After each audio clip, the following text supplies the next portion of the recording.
Welcome to Forum 360 on Fusion, your PBS channel. Thank you for joining us for our global outlook with a local view. This is Leslie Ungar, your host today. As a student of the Holocaust and a person obsessed with the Holocaust, today's show is of particular interest to me. Perhaps it will be of particular interest to you too. In 1975, Kent State University introduced its Jewish Studies program. The courses and activities promote understanding of all aspects of Jewish life, culture, language, literature, history, philosophy, and religious customs of the Jewish people from antiquity to the present. One of the unique offerings of this Jewish Studies program is its trip to Poland. Students are introduced to the Holocaust as it occurred in Poland from varying points of view. A visit to the Auschwitz concentration camp is included. Our guest today is Chaya Kessler, director of the Jewish Studies program at Kent State. Born in Russia, raised in Israel, served in the Israeli Army Intelligence Unit, Chaya brings a multitude of perspectives to the topics of Jewish studies and the Holocaust. Welcome, and thank you for being here. It's my pleasure. Thank you for having me. My pleasure. Let's start with you before we go to the program, okay? So you were born in Russia. Mm-hmm. How old were you when you left, and what do you remember? So it's a long story. I remember a lot. I don't know if my memories are my memories or the memories of the stories. Mm-hmm. So that's, my father was originally from Poland. He left Poland to go to Russia because that's where the preparation to go to Israel was happening. They were like they lived in what is like a type of a kibbutz, like a prep. And this was what year? It was before the war. Okay, before the war. Okay. Mm-hmm. When the war broke out in 1939, he could not go back to Poland. So, and the people who were at that camp became prisoners. After the war, he was sentenced to hard labor and was sent to Siberia. Wow. And in between, he met my mother, who followed him to Siberia. That's where both my brother and I... That's really love, to follow someone to Siberia. You know, whenever I see Fiddler on the Roof, that scene where Tevye is saying goodbye to his daughter, who's following her husband to Siberia, where you don't know what will happen, I always shed a special tear for the memory of my mom doing something similar. So that's where my brother and I were both born. And then when Stalin died, my mother actually got the paperwork started, and it took them 2 years because bureaucracy is big and very complicated in Russia, to leave Siberia, but not live in a big city because he was a political title. We lived in a small town in Russia, and in 1959, Russians allowed people who were born elsewhere to go to the country of their origin. So they wanted to get rid of their foreigners, and we were allowed to go to Poland. So we came to Poland. My father loved it there because it was his language. I went to first grade in Poland. So when I started, going to Poland with this group was really a personal journey for me as well. And from Poland at that time, people could go anywhere. So we actually had papers to go to America because my mother had relatives and they wanted us to come. But my father was a Zionist and we were going to Israel. And so in 1960, we came to Israel. So can you tell us a little bit, for some people that know Israel today know that it's the technology center of the world, but in 1960, it was just a few, 10 or so years old, just a little over 10 years old. Tell us what some of your memories from Israel when you first got there. So when we got there... And you came from a very old country, very developed country, to a very new country. Except as a child, you just go with it. Mm-hmm. So we came to this small town called Kiryat Gat, that at the time it was a new development town. It was half the way from Tel Aviv to Beersheba. Today it's on the map, so to speak, because that's where Intel is. So today people are going to visit. It became a much more important town. At the time, it was a center for different kinds of immigrants. So there were immigrants for, you name a country, we had immigrants there.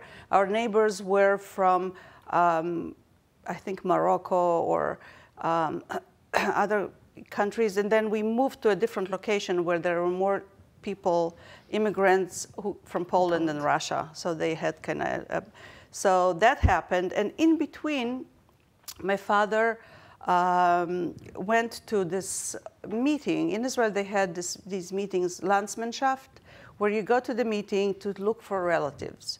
As soon as we got to Poland, actually, my father started looking for his family. He was one of 7 in his family. And very unusual last name. So he thought that would be something he could find, and he put ads in the Red Cross, ran ads about looking for people from different places. So in Israel, he went to this one organization, Landsmannschaft, and what I knew as a child is that he's going to look for his family, and I was sure he's going to find his parents, because I wanted grandparents. Nobody around me had grandparents.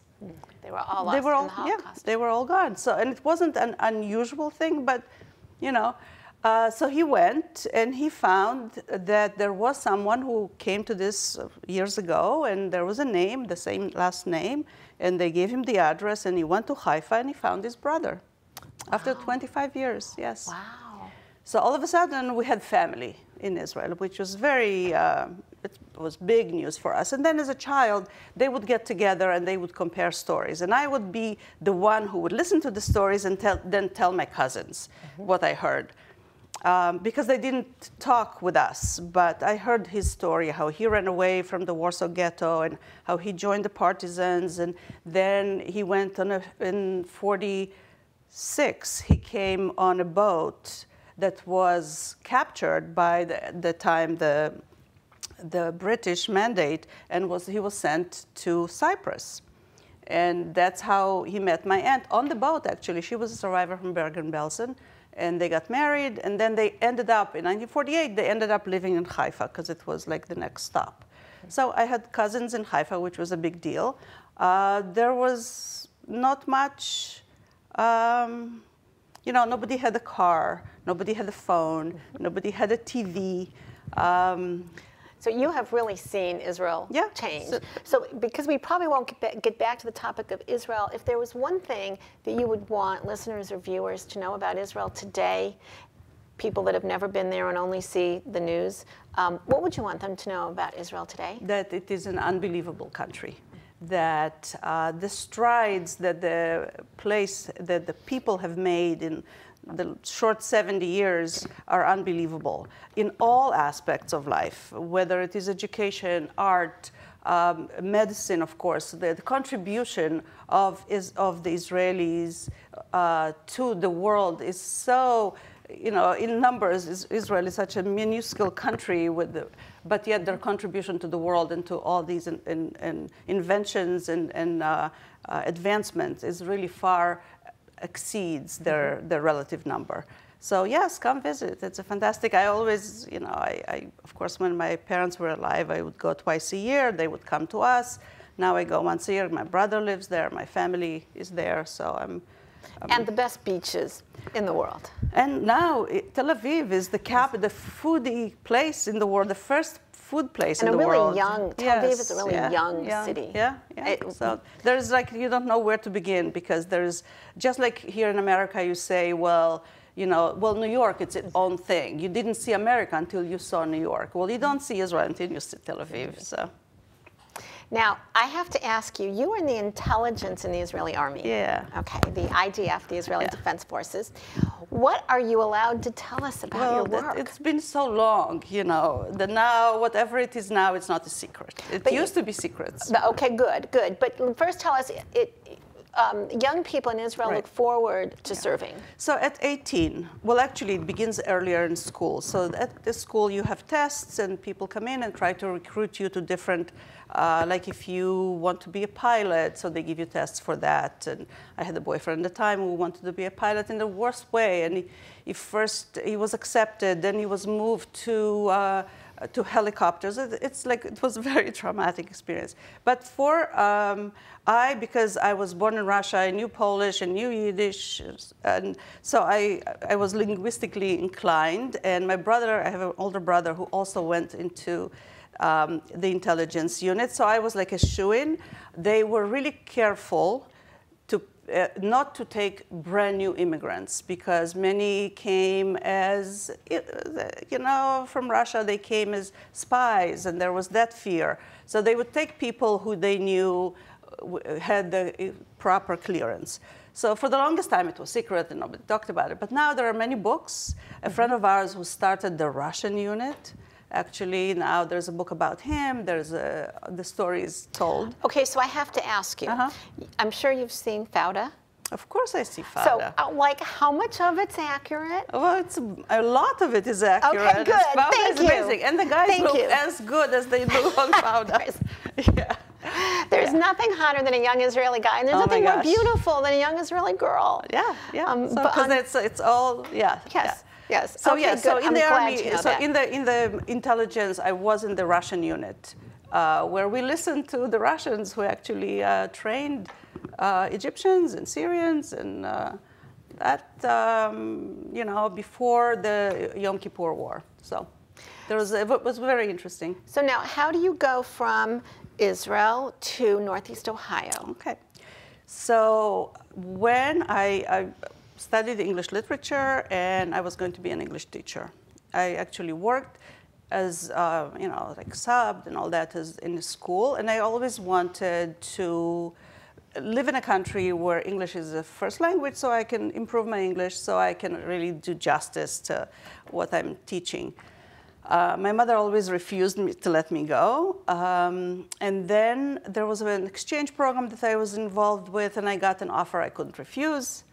So actually, for me and for my parents to let me go to Youngstown was easier to let me go than to New York, because all I knew was New York was gangsters and Chicago was terrible, and how do you get alone, you know, a girl alone? But Youngstown's a small city. I lived in a small city in Israel. I said, well, no big deal. I can manage it. And the plan was to come for a year or two. There was a Jewish day school that started before that there was an afternoon school, and it was started by the Jewish Federation of Cleveland, who Alan Bennett at the time was a friend of mine. He actually, when I was in Jerusalem and studying, he would bring teachers to Israel, and I was their coordinator in Israel, and so we stayed friends. And when they started this school in Youngstown, he asked me, he said, hey, I have an offer for you. And they paid me my way. I probably was going to make more than I would ever make in Israel at the time. I was young. I said, great. And then in between, I went back and I lived with my parents. That wasn't very happy. You know, in Israel at the time, I could not even think of not living back with my parents after college. I mean, what do you mean? So having this opportunity, I said, sure, I'll go. So here I am. So we got you to Northeast Ohio. Today we are talking with Haya Kessler, who is the director of the Jewish programs at Kent State University. So tell us first, what is a Jewish studies program? Okay, so at the particular program that is at Kent State started in 1975, I think, as actually with the help of the 5 communities in the area. So the Akron, Canton, Cleveland, and Youngstown, and at the time there was a Jewish community in Kent. And so the understanding was, and that was really following 1970, following what happened. You know, 3 out of the 4 who died in May 4th were Jewish, just so happened. And so the understanding was that we need to start teaching courses that focus on Jewish studies. And that was the time where it started all over America.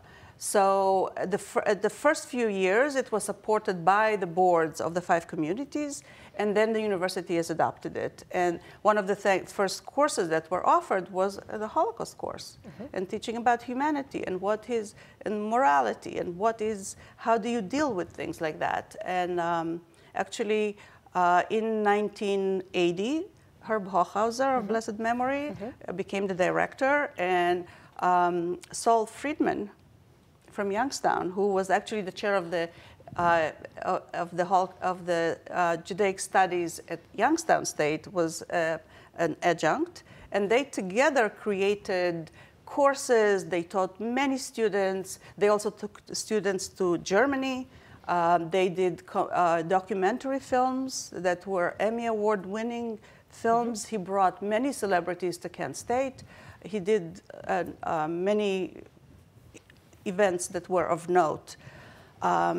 And I actually must say that I'm proud that in 2015, we honored Herb Hochhauser.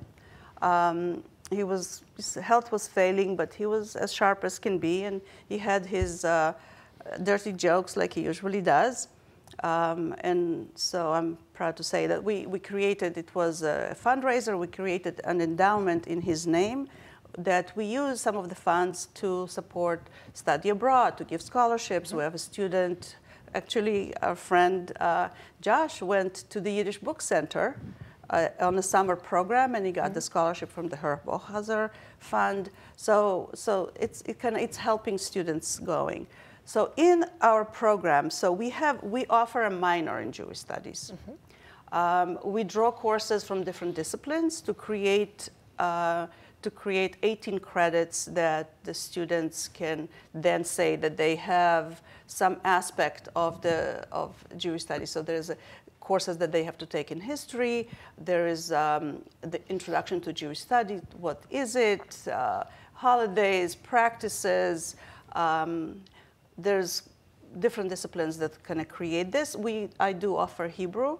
I actually did a course in Yiddish that was very successful, but it's very hard. We need several students to actually start this. So Yiddish didn't really happen again, but I'm ready to do it again if there are students, if there's people who are interested in studying Yiddish. You also study Moses. Yeah, so there's Jesus, there's Moses, Jesus, and Muhammad, so one of the courses. So this is like another name for Intro to World Religions, you know. So are all the students Jewish? No. No. No, so it's open to anybody. It's open. So in fact, the majority of my students who are taking the minor are not Jewish. That's interesting. So many of the students, you know, we are living in a Bible Belt in Ohio. So many of the students, I wouldn't say many, but several of the students are interested into going to ministry. So they see it as an important step to study the language, which really looks good for them. Now, do you get any Holocaust deniers that take the class? No. No. Okay. No, not to my knowledge. Okay, I just wondered. Yeah, no, not to my knowledge, but we teach about this idea. And I think that's one of the main points that I want to get across to the students who are going to Poland, is that it exists. You know, the movie Denial, it does exist. So how do you answer? And what do you see? You know, in also 2013, I was instrumental in bringing Elie Wiesel to our campus. And what he said in a very small voice, that if you hear a survivor and you hear a testimony, you become the witness. You hear a witness, you become a witness. And that's one of the things, again, I want the students to understand, that when they go and they see it for themselves, they will never be able to say that, oh no, this was just, you know, it didn't happen. So tell us, why Poland? Why Poland, not going to Germany or Ukraine or Italy or France or other countries that were involved? You're right, because you could, you know, like you say, okay, you know, the Holocaust happened everywhere. Why Poland? But when you talk to anyone and they talk about the Holocaust, especially from the Jewish aspect, you say Poland. Poland is a memorial to the Holocaust for the Jews. It was the largest cemetery of the Jews. The German concentration camps on Polish soil. This is the PC way of putting it now. That's where most of the Jews died. They were transported to Poland, and that's where they ended up. I can only say I grew up believing and being told that the average citizen in Poland knew what was going on, that you couldn't not know what was going on between the trains taking them, the stench, that they knew. you know, a few years ago, Mimi Sheraton, the New York Times food writer, wrote a book tracing the study of bialys. Oh. And she found graffiti, current graffiti that was anti-Semitic in Poland in places where there are no Jews. Yeah. So tell us what you find each year when you go and you visit different aspects. The concentration camp is one, but you visit different aspects of Poland. What do you find about the feeling about the Holocaust in Poland today? Yeah, so it is a leap of faith. What I see in Poland, and for me too, my family, my father's family all perished in Poland. So before I took the students, my husband and I went to, we did the round. Where are we going to take those students? So we actually stopped at every location, and we ended up at the Jewish Community Center in Krakow. Well, that is an amazing place. It's run by the executive director is Jonathan Ornstein, who is originally from New York. Then he went to Israel. Then he came to Poland, and he really is now. He's now everywhere, by the way. He's talking. There's an event coming up honoring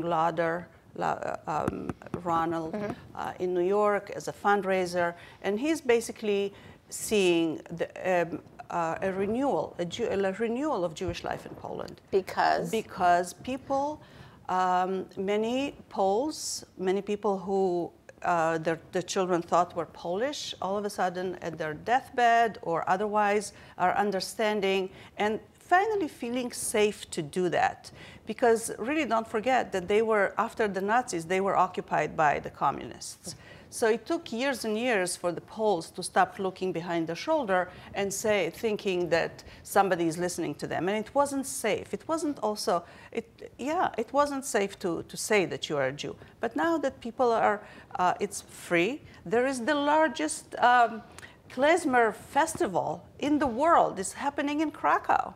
It happened before where there were no Jews. There were Jewish festivals in places where the actors were not Jewish.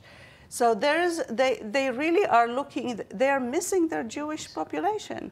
And there are many artists, there are many young scholars who actually are teaching and studying the missing pieces. Where are their neighbors? And so the stories are being told. Many people are looking back to see their roots. And the grandma, when we were in Auschwitz for the first time, the man who was our guide was so gentle and I asked him, how do you do this every day for 8 hours? He said, well, just recently, my grandfather was dying and he told me he was Jewish. And so now this has become personal because I'm also a Jew. We have all of our guides, we have guides and they are not Jewish, but they are dedicated and they make it a point of putting across the story of the Jews and what happened. Of course, there were many Poles who were collaborating, but at the same time, there were many Poles who saved Jews. Not enough, but number-wise, if you look, the Righteous Among the Nations, the title that was given to those non-Jews who saved Jews for no award to themselves, the largest number are Poles. So you can say yes, because there are more Jews to save and there weren't enough. But yes, at the same time, they did. They sacrificed the security of their family, of themselves, to save Jews. And those stories are still coming out. That's what's important. So in a sentence, can you tell us who can come on this trip? Okay. So anybody, you can come on this trip too. You can become a guest of the university, a guest student basically, and we keep it as a 1 credit. So what you pay you pay the 1 credit and then the cost of the program. And we take students. This year we have the largest group yet. We have 30. And you're leaving in a couple weeks? And we're leaving. This is a spring break trip, and we're going to Warsaw. We added this year Lodz, which we have not done before, and Krakow. And of course, in Krakow, we're going to the Schindler factory. We are meeting with a survivor. We're meeting with the righteous Gentile. We are being guests of the Jewish Community Center in Krakow for Shabbat. Let me just ask you, in 1 or 2 words, what do you find is the biggest misconception that your students have before they go? it's not so much a misconception, is no knowledge whatsoever. Okay. Most of my students who go are not Jewish. They have never heard of a Jew. Well, some of them have, but they have not had any experiences. We just hosted the Shabbat dinner last Shabbat at the Hillel at Kent State, because to give them the experience of a Shabbat. What is a Shabbat and how did you celebrate? And what, so the biggest thing is not knowing. Your favorite American food? Now that you've been here a few decades, your favorite American food? Middle Eastern food. And your favorite Israeli food? Yeah, the hummus or the falafel, of course. Yes. Yeah. You may have heard the quote, "Those who cannot remember the past are condemned to repeat it." Thanks to our guest today, Haya Kessler, students and community members will remember and learn Jewish history and the Holocaust.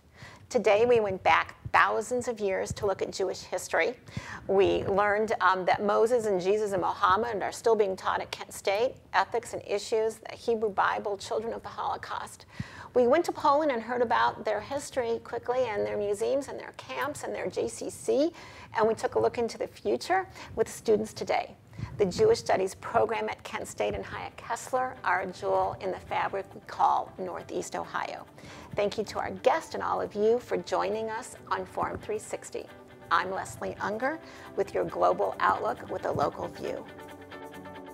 Forum 360 is brought to you by John S. and James L. Knight Foundation, the Akron Community Foundation, Hudson Community Television, the Rubber City Radio Group, Shaw Jewish Community Center of Akron, Blue Green, Electric Impulse Communications, and Forum 360 supporters.